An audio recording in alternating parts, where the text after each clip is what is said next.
When my younger daughter was in kindergarten, she was learning to read. And my wife and I wanted to figure out how was she doing? How was her reading progress coming along? Well, there are, of course, a couple of ways that we could do that. And so, of course, every night we would ask her to read us from her books.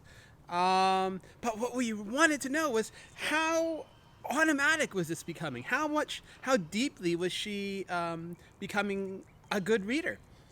And so if you wanted to test how automatic reading was becoming to your kid, how would you do it based on what we've talked about already? Well, if you're thinking like us, you might have thought, aha, the Stroop test.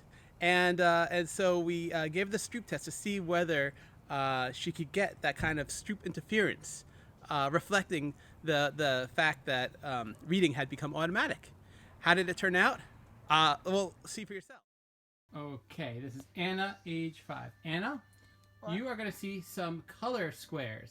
And I want you to name the color squares as fast as you can, okay? Ready? Red, green, blue, white, green, blue, red, blue, white, red.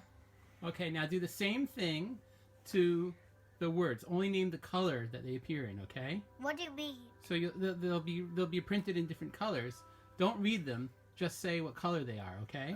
Ready? Go. As fast as you can.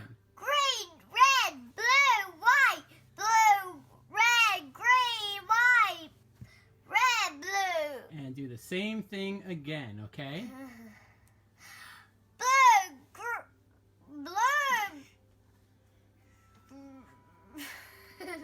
blue, whatever.